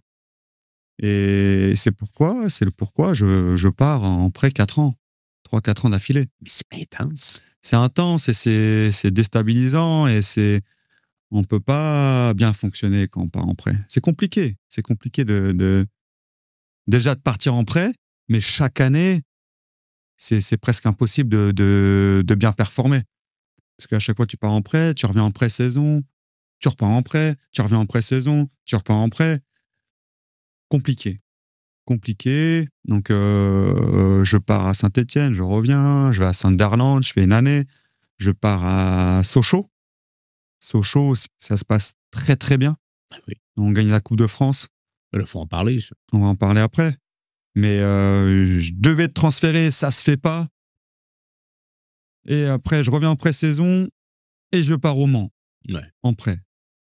Et après, je fais une année. Et comme il me reste 1 an de contrat, c'est là, ils me disent, ouais, ben, ils veulent une indemnité. Et avant qu'on parle de ce show, parce que je pense qu'il y a des moments assez exceptionnels qui se sont déroulés là-bas, tu m'as dit plutôt que tu en voulais à Benitez. Ça se comprend. Est-ce que tu en veux à ton agent? Parce qu'à un moment donné, peut-être qu'il y avait besoin d'avoir quelqu'un qui ait davantage cette compréhension foot business, de juste se dire les conditions ne sont pas bonnes pour la personne que je représente aujourd'hui. Je dois mettre le point sur la table et négocier et changer la structure parce que 4 ans après, tu es à un moment de ta vie comme joueur où est-ce que tu vas développer davantage ton physique, tes aptitudes, tu débutes dans le monde professionnel, tu as tout à apprendre, tu as besoin d'être dans un environnement plus facile, plus stable. Et là, c'est littéralement l'inverse que tu as eu. Une nouvelle ville chaque année, une nouvelle langue, un nouveau coach, un nouveau système de jeu. C'est complexe. C'est complexe et c'est pourquoi aussi je change d'agent. Dès que j'apprends mon premier agent, en fait, il fait tout pour que je parte à Saint-Étienne. Est-ce qu'il y avait une indemnité, lui, qui allait toucher si ça se déroulait? Voilà. Très belle indemnité. C'est pour ça. Je l'apprends après, en fait. Et il me met dans la tête Saint-Étienne. Et après, au bout de... Quand je suis là-bas, en fait, c'est Damien Comolli, qui est directeur sportif de Saint-Étienne, qui était recruteur d'Arsenal, qui nous suivait quand on était jeunes. Il devient directeur sportif de Saint-Étienne et il me veut, Damien. Et on crée du lien, tout ça. Et en fait, quand je pars de Saint-Étienne, c'est là qu'il me dit, mais tu sais que ton agent, il a pris beaucoup pour ce prêt. Combien? Je sais plus. Je peux pas te dire de bêtises, mais il a pris une grosse somme pour que j'arrive à Saint-Étienne. Et c'est pourquoi c'est le pourquoi il m'a poussé à aller à Saint-Étienne. Donc j'apprends ça, je change d'agent, je vais avec d'autres agents, ça se passe pas très bien, et de là, je décide d'aller avec Karim Aklil, et après, je l'ai gardé jusqu'à la fin de ma carrière. Et c'est lui qui a déclenché un rendez-vous avec Benitez. Je lui ai dit, moi, je comprends pas, en fait, la situation, il faut qu'on discute, en fait. Et on discute, ça dure 10 minutes. Et c'est là que j'apprends que il comptait sur moi quand il est arrivé. Mais il m'a pris pour un fou quand j'ai tapé à sa porte. Et son idée, elle n'a pas changé, en fait. Et nous, avec Karim, il l'a mal pris. Et là, avec Karim, on voulait lui faire changer d'avis. Et il n'a pas voulu changer d'avis. Et ce qui m'a fait mal, c'est qu'il me disait, moi, je comptais sur toi, tu étais dans les 2-3 attaquants. Mais là, tu passes 7-8 par rapport à ce passage-là. Même si, voilà, j'avais fait l'épopée Ligue des Champions, c'était resté dans sa tête. Et il est resté bloqué. Et c'est pourquoi, voilà, Donc, avec du recul aujourd'hui, s'il y avait un truc que tu aurais pu changer de ton passage à Liverpool, cette rencontre-là avec Benitez à la fin, sur le prêt. Ah oui. J'aurais pas dû taper à sa porte. Ou tu aurais pu taper à sa porte, mais juste dire, parfait, je comprends, tu comptes sur moi, mais que je dois faire mes preuves, on se voit au centre d'entraînement. Aussi. Mais comme je me suis braqué, en me connaissant, je suis un affectif, j'ai besoin qu'on m'aime, et voilà, ça s'est passé comme ça. Après, c'est ma carrière. C'est ma carrière, elle est comme ça, et je regrette juste ce passage-là, mais sinon, je regrette rien du tout. Parce que je suis fier de ce que j'ai accompli. Mais Rafa, ça fait pas partie de... C'est pas ma tasse de thé, quoi, aujourd'hui. Ouais. Malheureusement. Et voilà, c'est comme ça. C'est le foot. C'est le foot. Un ancien coéquipier à toi, Djibril Cissé, dans une finale de Coupe de France, marque un premier but, 1-0 Marseille contre Sochaux. Sochaux marque 1-1. Djibril marque un deuxième but, 2-1 Marseille. Et là, vers la fin du match, tu reçois un centre, tête croisée, Tu mets le but. Deuxième poteau. 2-2 avec Sochaux. Le dernier prêt que tu as eu. Vous allez au penalty. Vous remportez la Coupe de France contre Marseille. J'ai réécouté le match dans les derniers jours pour me familiariser avec ce moment. Ça doit être avec le match encore de finale contre Liverpool, un des beaux moments de ta carrière. L'un des plus beaux moments. Stade plein, Stade de France, 80 000 personnes, contre l'OM, contre l'Olympique de Marseille, le club peut-être le plus populaire de France. Ouais. Et voilà, tout le monde nous voyait perdants, bien évidemment. Et l'équipe Marseille. Ils ont une belle équipe. Avec les Ribéry, Djibril, Mamadou Niasse, Nasri. Non, il y avait du Théo derrière. Il y avait du costaud. Et Djibril met doublé. Et puis moi, je marque dans les prolongations pour égaliser. Et je me rappellerai toujours de ce moment parce que voilà, de marquer au Stade de France dans une finale de Coupe de France, pour un Français, voilà, c'est un moment magique. Parce que la Coupe de France, c'est quelque chose d'à part. C'est une épopée extraordinaire avec son groupe. Et voilà, d'avoir gravi toutes ces étapes et puis d'aller au bout. Incroyable. Et en plus de ça, même les petits, ils avaient gagné la Gambardella. Donc, superbe année pour Sochaux en 2007. Et voilà, la petite coupe, elle est chez moi, c'est gravé. Et quand je reviens à chaque fois à Sochaux, on parle de ce moment-là et on a marqué les gens. Et c'est un beau but. Ouais. En fait, moi, j'adorais marquer de la tête. Et en plus, j'ai reçu un magnifique ballon de Karim Ziani, international algérien, de la gauche. Il est revenu sur son pied droit pour me la mettre au deuxième poteau. C'est pas facile à prendre parce que tu es en extension et tu le frappes avec un bon sol pour que ça soit quasiment impossible pour le gardien de la prendre au deuxième poteau. Bref, c'est très, très travaillé. Mais c'est ce que je dis aujourd'hui aux attaquants que j'entraîne. Il n'y a pas besoin de taper fort pour marquer des buts. Il suffit bien de la placer au ras des poteaux et le gardien, c'est pratiquement impossible d'aller la chercher. C'est ce que je leur dis. Le but, il est grand. Pas besoin de taper fort comme un sourd. Il y a juste à placer. La subtilité de frapper le ballon au sol avec la tête avant de le faire entrer change toute la direction pour le gardien. C'est quasiment impossible. Trop dur. savoir. C'est trop dur. Si tu tapes le ballon au sol. Pour un gardien, c'est pratiquement impossible de l'arrêter. Même tout doucement, ça rentre si c'est bien placé. Et même dans l'axe, entre ses jambes. C'est très compliqué pour les gardiens de but. Parce qu'il s'attend toujours à ce que ça soit à hauteur de main. Et c'est ce que j'essaye d'inculquer aux jeunes aujourd'hui, aux attaquants du Havre. Et par la suite, avec Sochaux, tu parlais plutôt qu'il y avait ça s'est fait en prêt, mais il n'y avait pas d'option d'achat. C'était impossible par la suite de continuer derrière. Il n'y avait pas d'option d'achat. Tu aurais voulu continuer avec Alain? C'était Alain Perrin, je pense. En fait, ouais, j'aurais bien voulu, parce qu'en fait, ça se passe super bien.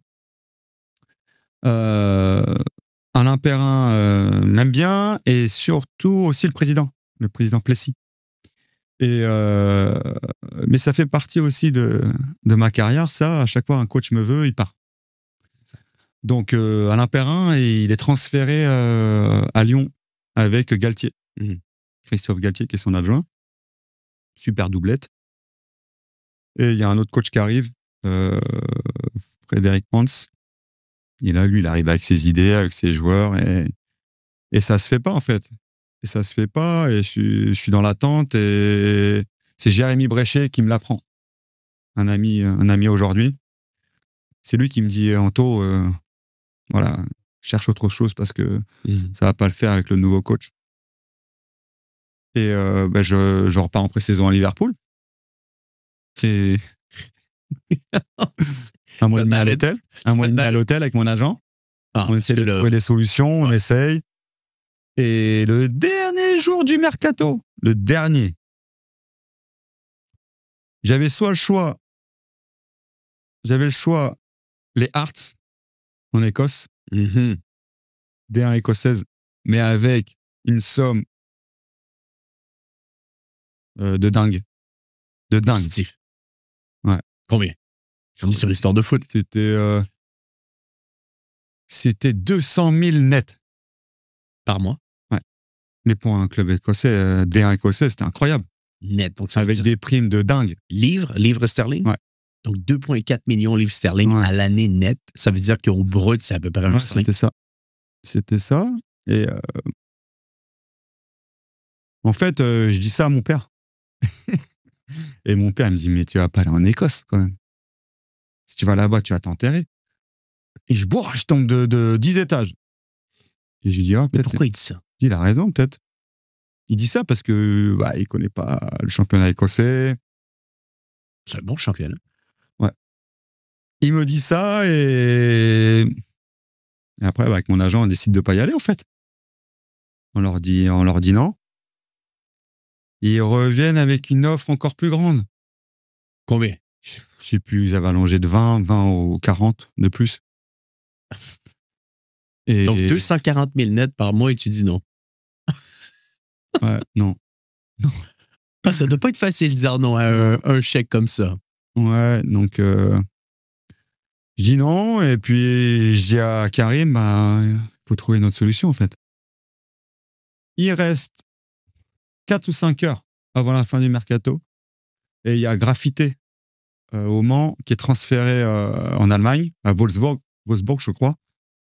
Et là, Le Mans appelle Karim. Jean Dupeux, je crois, c'est Jean Dupeux qui appelle Karim avec Rudy Garcia. C'est Rudy Garcia le coach. Et là, ça se fait en fait. Ils acceptent les conditions par rapport à mon contrat de Liverpool. Et... Est-ce que tu gardes le même salaire que tu avais à Liverpool? Ouais. Littéralement le même. Ouais. Et c'était la moitié moins que les Hearts. En brut. Brut. Ah ouais. Donc, allez, on va là-bas et je signe à 23h38 à Paris. Parce que c'était comme ça à l'époque. Il fallait aller à la poste de Paris pour signer. Avant minuit. J'arrive à 23h38. Boum, le deal il se fait.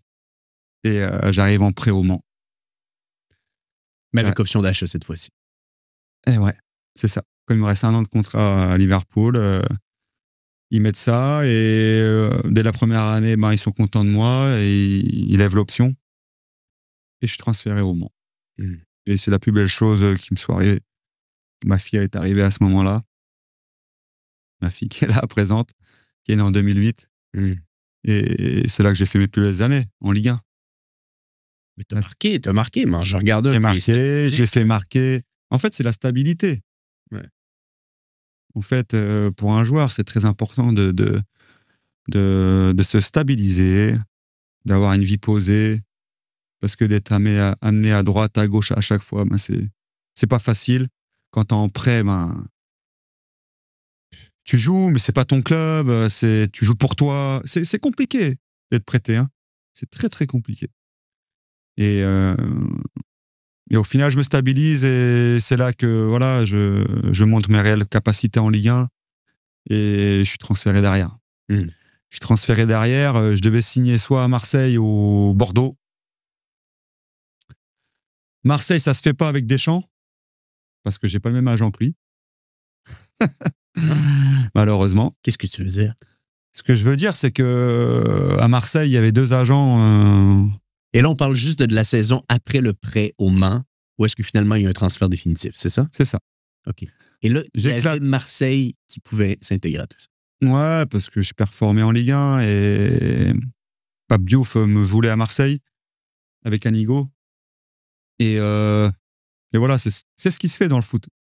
Des fois, tu comprends pas pourquoi les deals ne se font pas. Là, c'est parce que je n'étais pas avec le bon agent. Enfin, le bon agent. Je n'étais pas avec l'agent de Deschamps. Donc, je n'étais pas avec Bernès. Pour dire ce qui est aujourd'hui. J'étais avec Karim Aklil. Karim Aklil qui a fait d'autres deals à Marseille. Mais pour que je signe là-bas, il fallait passer... Voilà, c'est comme ça.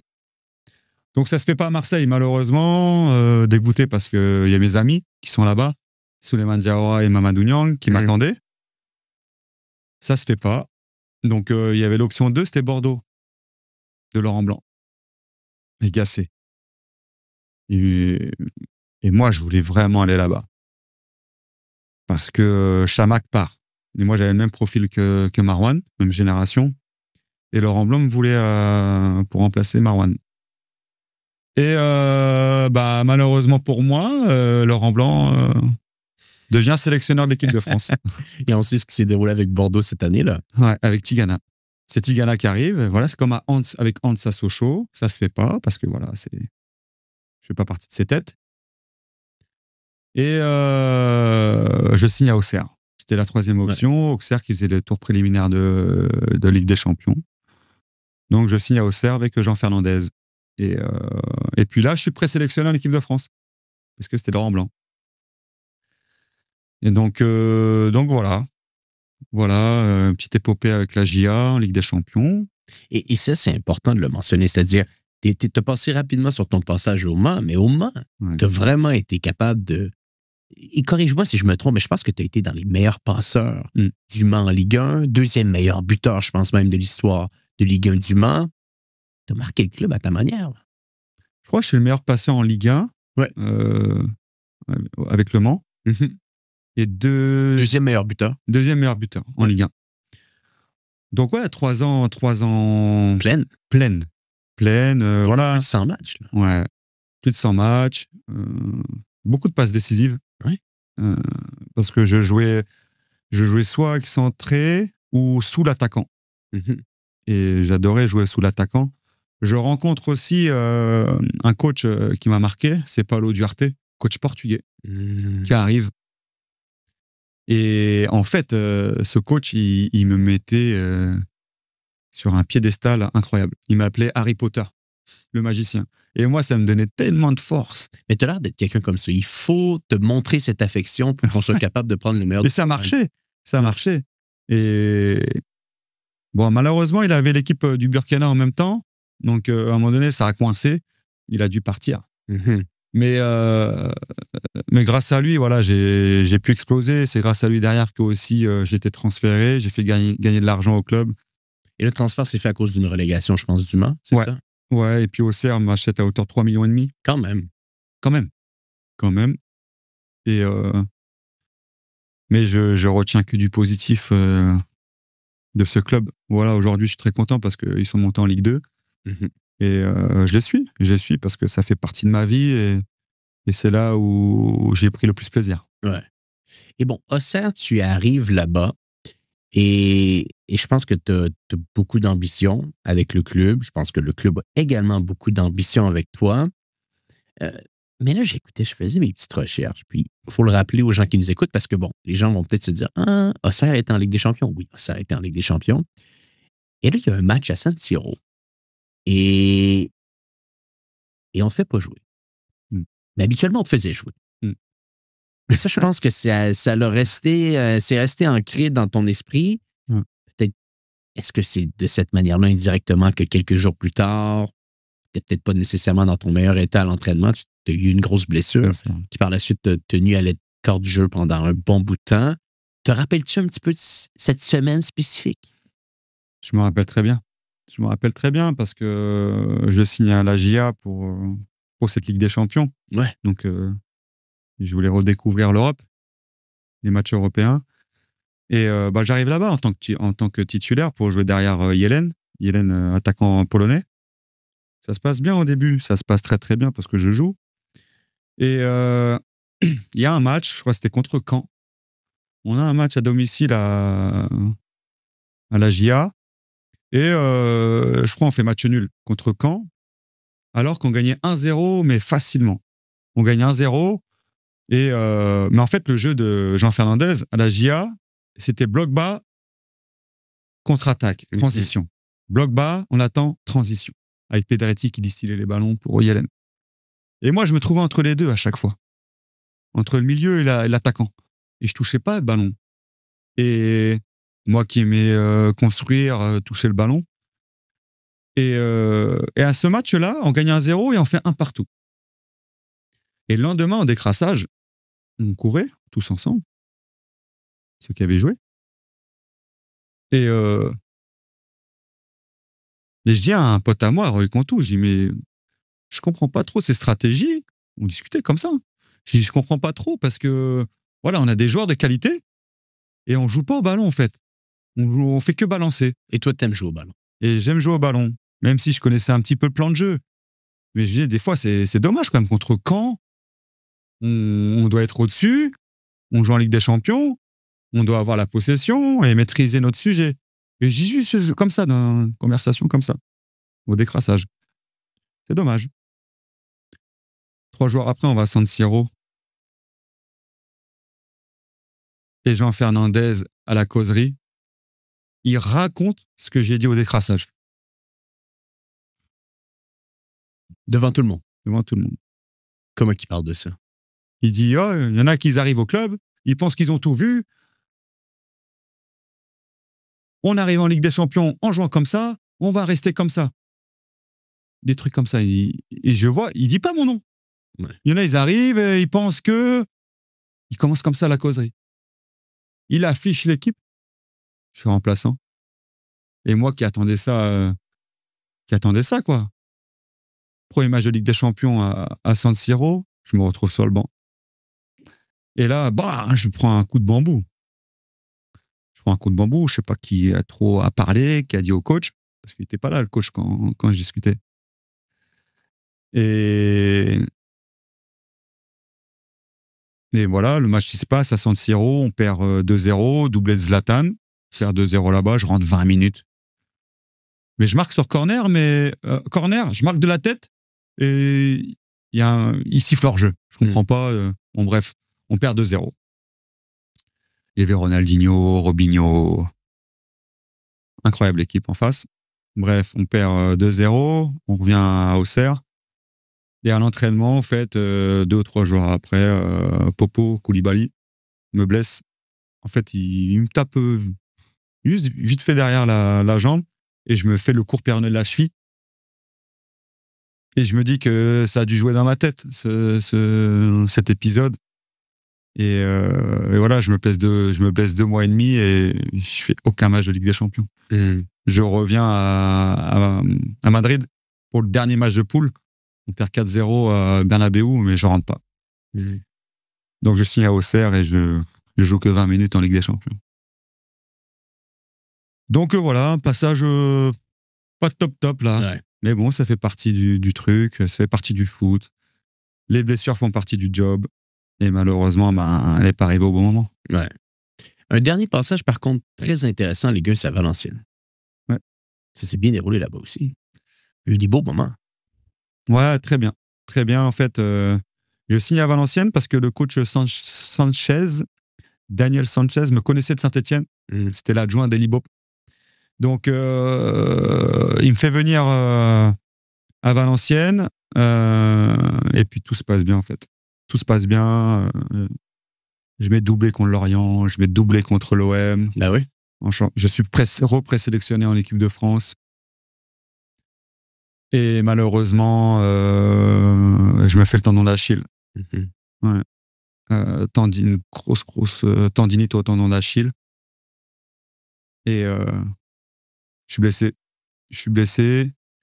J'arrive pas à revenir tout de suite. Et malheureusement, je finis la saison blessé. Je me fais opérer du tendon. Et le coach Daniel Sanchez part. Et c'est un autre coach qui arrive. Mais j'en garde vraiment un bon souvenir. Très, très bon souvenir de ces années dans le Nord. J'ai vraiment apprécié les gens au club. C'est vraiment des bonnes personnes, les gens du Nord. Et même, voilà, le club, voilà, j'en garde encore des contacts. Ouais. Et puis je fais... malheureusement, on descend je me blesse aussi à l'adducteur. Donc, la deuxième année, je joue pas trop parce que je me fais l'adducteur face à Mavouba, le derby du Nord. Et j'ai glissé et tout l'adducteur s'est coupé. Donc, blessé aussi là. Et on descend, malheureusement. Et je décide de rester. Ouais. Je décide de rester et dans l'année, je mets plus de 15 buts. Exact. Ben, ça a été ta saison la plus prolifique en carrière en termes de buts. C'est pour ça que je mentionnais que je trouve que même s'il y a peut-être eu un petit pépin au départ physique, Ben, globalement, Valenciennes, en termes de but, ça a été ta plus grande saison. Bon, bien entendu, c'est en Ligue 2, mais tout de même, ça reste un niveau professionnel très, très fort. Et puis, on maintient le club en Ligue 2. Je rencontre un super coach, et David Le Frappeur, qui m'a beaucoup aidé aussi, et puis qui m'a mis en confiance. Et puis grâce à lui aussi, j'ai pu faire maintenir aussi l'équipe. Et puis après, je décide de partir. J'arrive à un stade où je veux voir autre chose. Peut-être que tu penses un peu plus avec la tête à ce moment-là. Ouais. Je voulais partir de la France. Et je décide de partir en Grèce. Pourquoi la Grèce? Parce que aussi, je jouais la Coupe d'Europe. Ouais, la Ligue Europa. La Ligue Europa. C'est le pourquoi j'ai envie de tenter cette expérience. Je signe 2 ans. Dynamique salariale, même chose que la France. C'est intéressant, c'est moins bon. C'est un peu moins bon. Donc, c'est même pas pour l'argent. C'est littéralement, tu veux retrouver un niveau européen. C'est ça. C'est quand même noble, hein? Mais c'est une aide d'impôt. Donc... ouais. Mais après, c'est pas des salaires mirobolants, mais j'avais besoin de partir. Donc, on décide de partir avec ma famille en Grèce, à Athènes. Et dans un club, super club d'Athènes, qui est Atromitos, qui est un 5-6e club grec. Et on passe 2 ans formidables, même si on arrive dans la crise économique. C'est vrai. Ah ouais, on arrive là-bas, on peut même pas retirer de cash dans les banques. On arrive dans un contexte très, très particulier, une conjoncture particulière. Mais malgré tout, on kiffe. On kiffe la vie là-bas. Voilà, et on a adoré Athènes, jusqu'à peut-être, on voulait même acheter. Mais après ces 2 ans-là, la crise est devenue encore plus importante. Et je décide de partir en Roumanie. Parce que ça joue aussi la Ligue Europa. Il m'attire aussi avec un peu d'argent, dire ce qui est. Et avec un président mafieux. Ah ouais? Ouais. T'as des anecdotes pour nous? Non, parce qu'il n'était pas présent, il était en prison. C'est une bonne anecdote. Mais ce qu'il faut dire aussi, c'est qu'en Grèce, conjoncture particulière, on n'était pas payé toujours à l'heure. Toujours 2-3 mois de retard, mais ça fait partie du truc. Et j'arrive, mais on kiffait la vie. On kiffait vraiment la vie. Et j'arrive en Roumanie, même contexte. Payé 2-3 mois en retard, même si on a des contrats FIFA. À un moment donné, ça fait mal à la tête.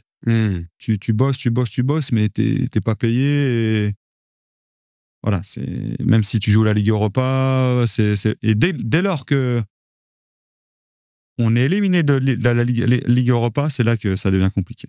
Ouais. Il arrête de payer 3-4 mois. Et là, je dis, allez, il faut qu'on retourne en France. On est quand même bien en France. J'avais 4-5 clubs de Ligue 2 qui me voulaient. Ouais. Et je décide d'arriver à Orléans. C'est Karim Ziani avec qui j'ai joué à Sochaux. Et qui m'a dit les bonnes choses du club. Et c'est le pourquoi je signe à Orléans 1 an et demi. 2 ans et demi, pardon. Mais je fais 1 an et demi. Mais très bon moment. Je crois qu'on fait la meilleure saison de Ligue 2 avec Orléans. Absolument. Et on fait aussi quart de finale, je crois, de Coupe de la Ligue. Et on est éliminé contre le grand Paris Saint-Germain à Orléans. On gagne 1-0 en plus et on se fait éliminer. C'est Kylian Mbappé qui rentre, Diaby, qui font la différence à la fin. Mais on a fait une superbe année avec des bons joueurs. Et j'en retiens que des bons souvenirs. À quel moment de ta carrière de joueur de foot tu commences à penser à ton après-carrière? En fait, tout le long de ma carrière, je pense à l'après. J'ai une peur. J'ai une peur de l'après. Je me dis, qu'est-ce que je vais faire après? Donc, très rapidement. Très rapidement, j'investis. Dès l'âge de 18 ans. 18 ans, j'achète mon premier appart au Havre. Et très bien entouré avec mes parents. Et j'avais un bon gestionnaire de patrimoine aussi. Et donc, tu n'as pas fait de folie pendant ta carrière. Tu as été intelligent. J'ai fait des folies. les montres, les voitures, j'aimais bien ça. Je m'achetais à chaque fois une belle voiture tous les 2 ans. Mais avant tout, c'était d'investir dans la pierre. Ouais. Dans la pierre, dans l'immobilier. Et puis aussi, j'ai investi dans un Five. Ouais. Dans mon Five, aujourd'hui, l'Arena Five, ça fait plus de 13 ans aujourd'hui que je l'ai et j'en suis très fier parce que ça marche bien. Le 55. 55 au Havre. En indoor. Ouais. Et aujourd'hui, c'est ancré chez les gens. Voilà, dès qu'on dit l'Arena, les gens ils savent ce que c'est. Donc on peut faire du foot. Il y a 3 terrains de foot, 55. On peut faire son anniversaire. On peut aussi avoir une salle de séminaire pour faire des réunions. Il y a plein d'activités et j'ai envie de développer encore plus aujourd'hui. Et je pense que les Havrais sont très contents de cet endroit. Et bon, je voudrais parler un petit peu volet coaching. Donc, maintenant, tu es coach.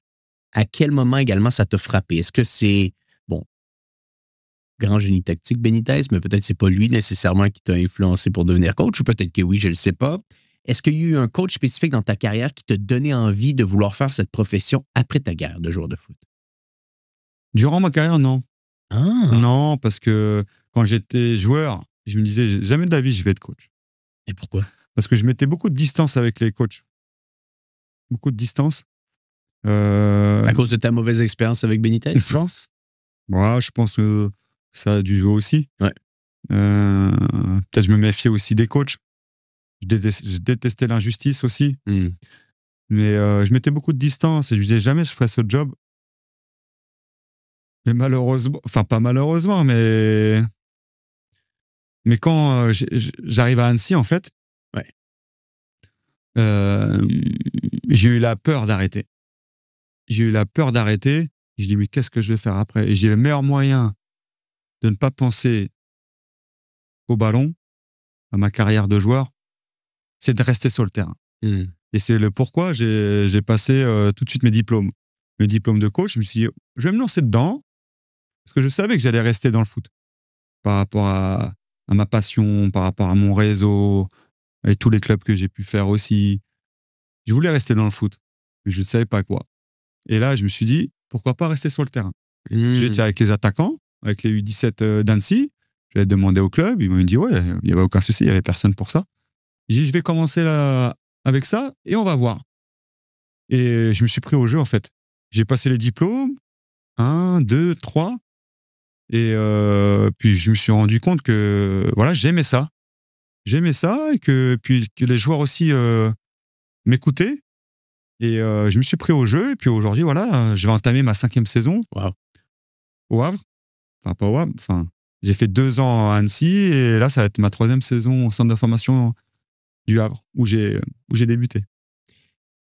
Qu'est-ce qui t'anime en tant que coach? Parce que on voit qu'il y a vraiment eu une évolution. On en parlait, toi et moi, un peu avant le podcast, de la vision qu'on a du coach, de l'entraîneur. Certains vont grandement aimer la dynamique avec les joueurs. Très proche des joueurs. J'ai été joueur. Je suis capable de donner un petit peu de retour d'expérience. Je peux être un mentor. Il y en a d'autres qui vont être fascinés par l'aspect tactique. Il y en a d'autres qui vont être fascinés par l'esprit de groupe. Qu'est-ce qui t'anime, toi, personnellement, comme coach? Mais en fait, moi, j'ai eu plus d'une 30aine de coachs durant ma carrière. Et après coup, je les ai pris un par un. Et j'ai pris les avantages, enfin, les bons côtés et les plus mauvais côtés. Donc, j'essaie de faire un mix de tout ça et d'être le coach que je suis aujourd'hui. Parce que voilà, en passant par là, avec ce vécu, voilà, c'est une très grande richesse. Et de prendre des petits points avec chaque coach, c'est ce que je veux être aujourd'hui. Et voilà, ma relation avec les joueurs, je pense que la communication, elle est très, très importante. Parce que moi, j'avais besoin de ça. J'ai un affectif. Au niveau tactique, je prends les points de Benitez, par exemple, avec ses coups de pied arrêtés, ce qu'il mettait en place. C'était vraiment incroyable. Par exemple, au niveau des blocs, au niveau défensif. L'approche d'Alain Perrin, voilà, pour aborder les matchs. Paulo Duarte, le Portugais, par rapport à son intensité qu'il mettait dans les entraînements. Voilà, c'est tous ces petits points-là voilà, que je vais mettre en place et être le coach que je suis aujourd'hui et que je vais devenir. Tu veux devenir coach professionnel? Bah écoute, je passe le diplôme, je prends mon temps. J'aime bien être coach des attaquants, être adjoint du coach, assistant coach. Pourquoi pas dans l'avenir? En tout cas, je me sens de plus en plus prêt pour être numéro 1.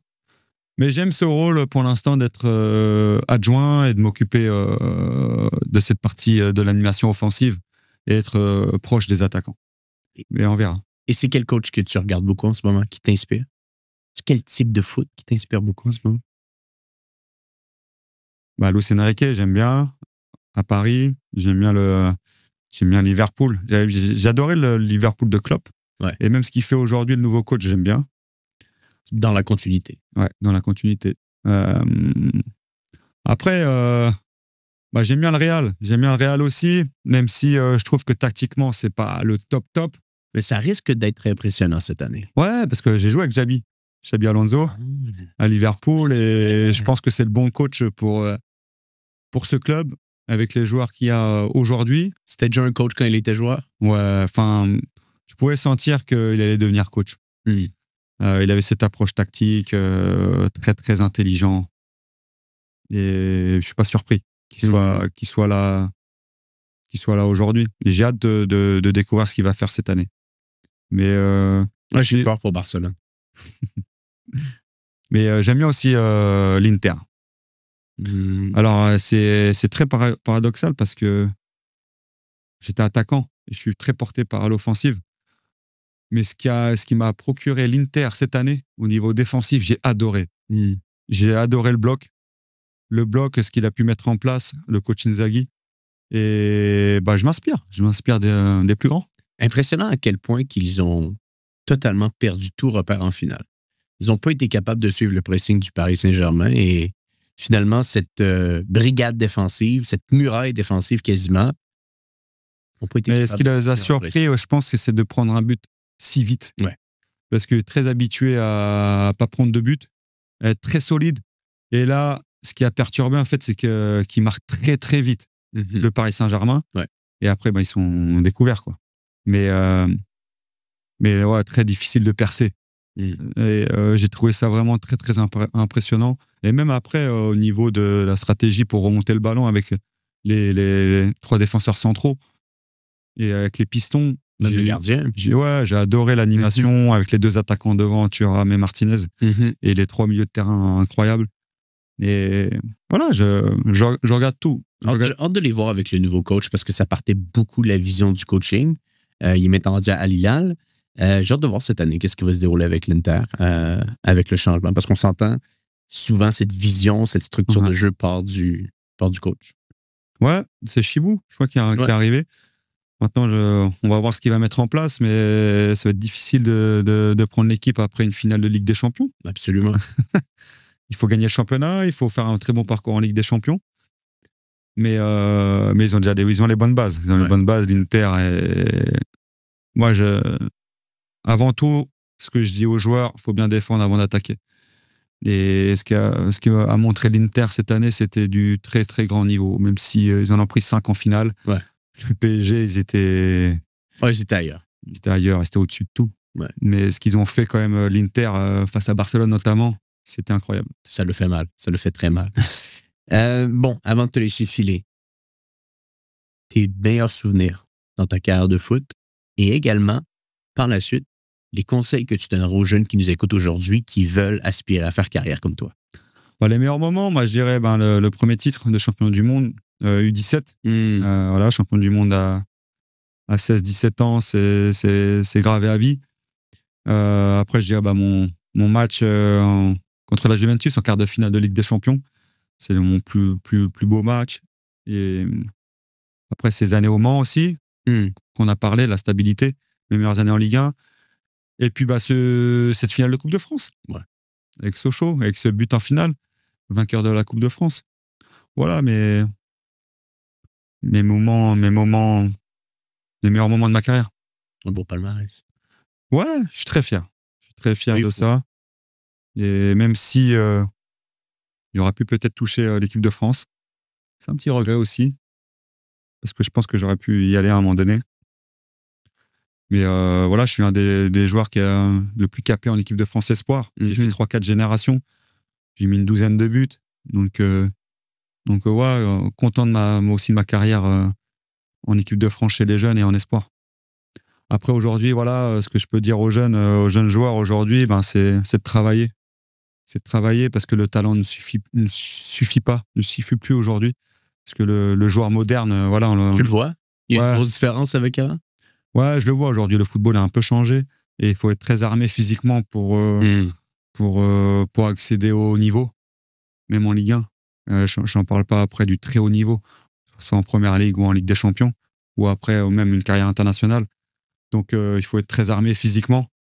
Voilà, c'est des trucs qu'il faut dire au quotidien, mais c'est très important. Le sommeil, l'hygiène de vie.